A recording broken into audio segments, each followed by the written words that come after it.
Florida Governor Ron DeSantis just scored a massive win for the safety of every Florida citizen.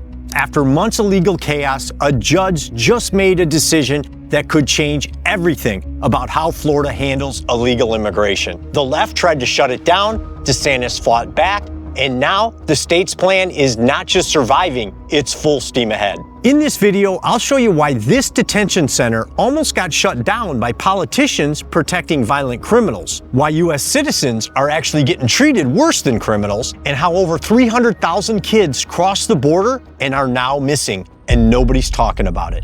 Let's jump in. So here's what happened. Florida took an old airport sitting out in the Everglades and turned it into a detention center. They call it Alligator Alcatraz, which honestly is kind of perfect. The original Alcatraz was surrounded by sharks in the San Francisco Bay, and it made escape almost impossible. Same deal here. This place is out in the Everglades. It's surrounded by alligators and swamp, so if you try to run, you're not making it far. That's the point. It's secure, isolated, and built for exactly this purpose. And instead of starting from scratch, they just repurposed the land. Makes sense, right? You want to enforce immigration law, you need somewhere to put the people you arrest. But then the activists showed up, and right behind them came Judge Kathleen Williams, who decided the whole thing needed to be shut down. Her reasoning? The site didn't go through an environmental study. Apparently, locking up criminal aliens is bad for the swamp. Even though this wasn't some untouched patch of wilderness, it was a former airport. Planes used to take off and land there, but now it's suddenly too fragile for fences and lights. She ordered the state to stop using it and start ripping everything out, which, if you're wondering, is exactly what open border activists wanted. They know that if you make it illegal to hold people, you make it impossible to deport them. You can arrest people all day long, but if there's no room to hold them or process them for deportation, the whole system falls apart. But DeSantis didn't blink. He appealed the decision, took it to the 11th Circuit Court of Appeals in Atlanta, Georgia, and now the court ruled that Alligator Alcatraz stays open, at least while the case plays out. And that ruling, it's huge, because this isn't just about one facility, it's about keeping the entire enforcement system from collapsing. Even the Department of Homeland Security backed the decision. They said it had nothing to do with the environment and everything to do with stopping law enforcement from removing dangerous criminal aliens. And they're right. This wasn't about saving a swamp, it was about saving a system that works, and Florida just won that fight. But if you live in Florida, you know Uncle Ronnie D likes to stack wins and do everything he can to protect law-abiding Floridians. So he isn't just stopping with Alligator Alcatraz, he just opened another place called Deportation Depot. It's set up in the old Baker County Correctional Facility just north of Gainesville. They refurbished it fast, and it can hold up to 2,000 people. And as of right now, there's about 117 detainees already there. Here's why that location matters. Deportation Depot is about 15 minutes from the Lake City Airport, which means deportation flights can take off fast. They chose this spot so the state can move people out quickly once they've been processed. And DeSantis didn't stop there. He's planning a third facility called the Panhandle Pokey in Northwest Florida. It's not built yet, but it's in the works. Why? Because when you're dealing with people from the Panhandle, sending them to the Everglades or even Gainesville can be a long haul, sometimes 3 to 5 hours. Having a shorter trip makes the process smoother and faster. Here's the big picture. Florida now has 3 detention centers working together, each in a different part of the state. That means no more long bus rides, overcrowded facilities, and finally, we got the capacity to arrest, process, and deport people without endless delays. And the biggest part, Florida's getting reimbursed by the feds. So while other states are still arguing about what to do, Florida's already doing it. This is what law enforcement and protecting citizens actually looks like. But here's the big question. Why are all these deportation centers needed in the first place? Why turn old airports into holding facilities? Simple answer, Biden. Well, let's be honest, not exactly Biden. He was pretty much checked out for the last 4 years, and his staff was allowed to run the country for him. And for 4 years, the Biden administration opened the floodgates. People didn't just sneak across the border, they were let in. No vetting, no background checks, nothing. And instead of sending them back, the Biden administration turned a blind eye and actually set up a program to fly even more of them in. Yeah, really. It was called the CHNV Parole Program, and it flew in people from Cuba, Haiti, Nicaragua, and Venezuela. 30,000 every single month, with a total of 530,000 illegal immigrants flown in under that plan. Add it all up, and during Biden's term, about 20 million people crossed into the U.S. illegally. And now we got a massive problem, because even though Trump shut down the border completely, we're still stuck with the millions who already got in. And here's the part nobody's talking about. Who exactly came in? The Department of Homeland Security and Customs and Border Protection don't publicly release breakdowns by age and gender of border crossers in any clear or reliable way. But what we do know from video footage, border agents, and leaked memos is this: a massive percentage of the people crossing were single adult males, mostly aged 18 to 40. Border agents have said publicly that these military-aged men often arrive without families, they destroy their passports at the border before crossing, and come from places with serious security risks, not just Mexico and Central America, but also the Middle East, Africa, and South America. So even if the exact number isn't published, you don't need a spreadsheet to see the reality. The border was overrun with young, able-bodied men who had no interest in going through legal channels.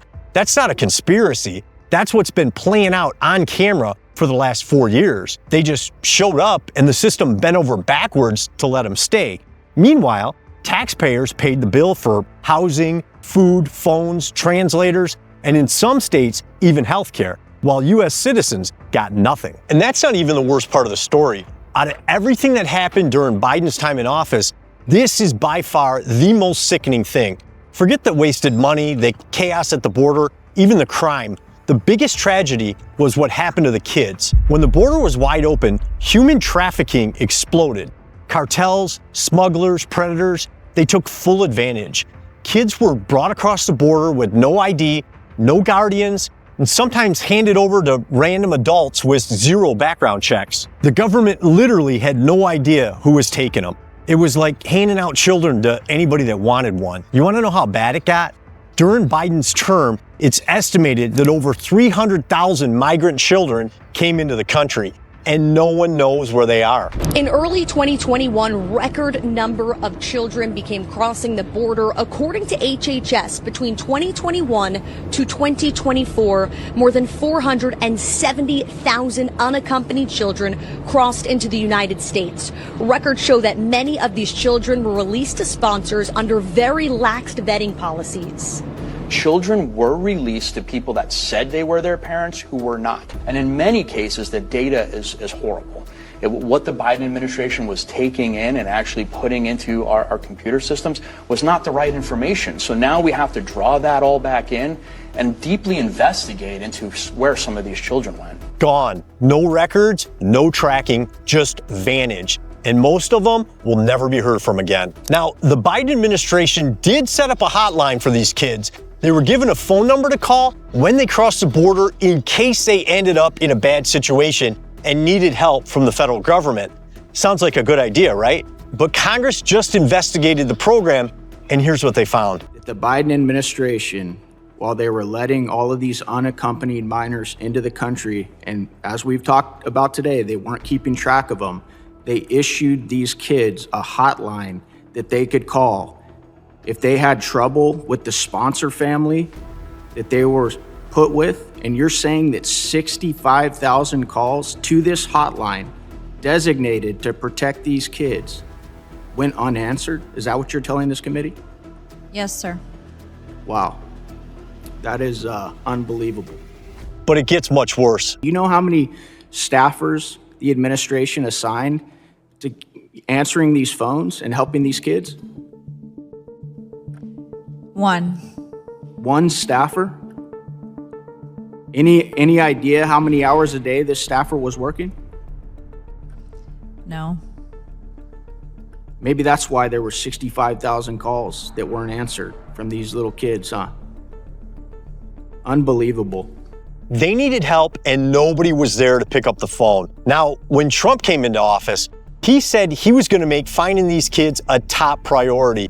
And here's what they're doing. Working under the Department of Health and Human Services, the team is made up of volunteers from agencies like the FBI and Homeland Security investigations. The team is entirely data-driven. They're focused on analyzing records and addresses to track down where these minors ended up. More than 22,000 unaccompanied children have been found so far under this Trump administration.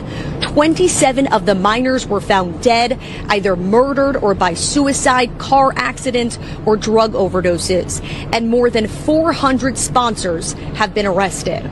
That's what happens when you actually enforce the law, close down borders, and go after the traffickers instead of protecting them. Now, this didn't have to happen. These kids did not have to disappear. But when you open the border and look the other way, the majority of people who show up aren't families, they're criminals. And the victims are almost always the most vulnerable. This isn't just a policy failure, it's a national disgrace.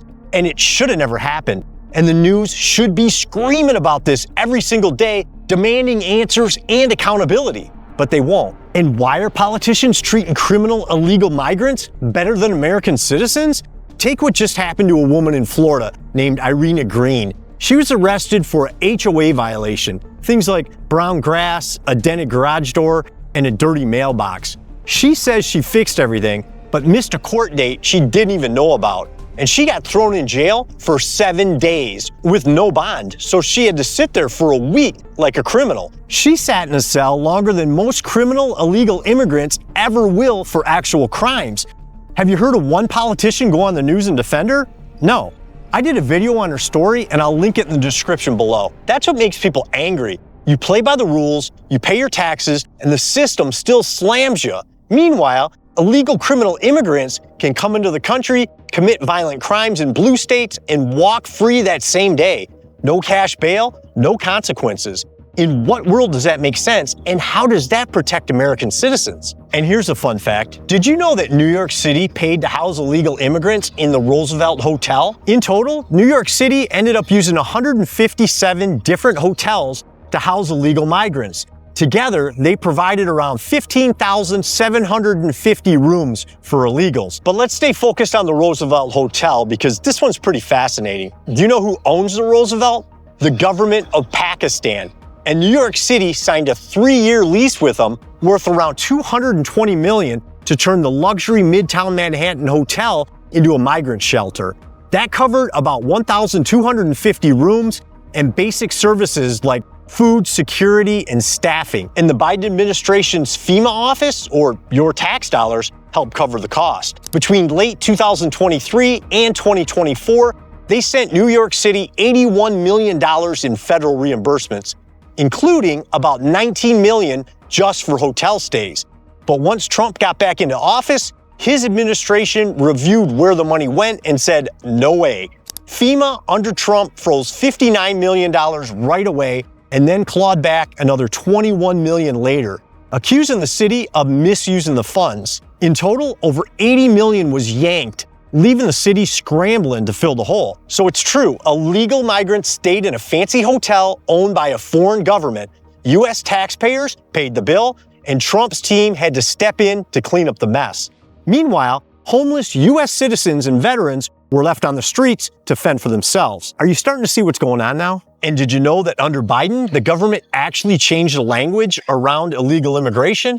In April 2021, agencies like ICE and CBP were told to stop using the term illegal alien and start calling them non-citizens or migrants. The idea was simple: soften the language so the whole plan sounded more friendly and less controversial. And the plan was this: to move millions of illegal migrants into blue states and swing states, because here's the crazy part that most people don't know.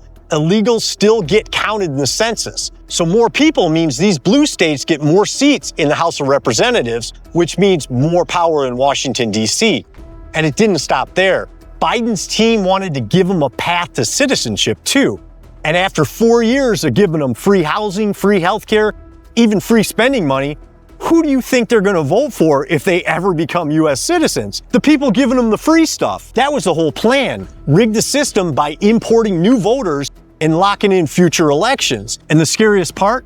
It almost worked. So if you're wondering whose side the system's been on for the last 4 years, it hasn't been yours. But that's finally starting to change, and Florida's leading the charge. And I gotta be honest, I love living here. Not only is it paradise with the warm weather, blue skies, and sunshine every single day, but we got a governor who actually fights for American citizens. For Floridians, finally, somebody's standing up and saying what everybody's been thinking. We need to protect Americans first. And if that didn't already make you proud to call Florida home, click here to learn how this will end property taxes in Florida forever. DeSantis is making it happen, but there are some powerful people trying to stop him. Who's gonna win? Click here to find out.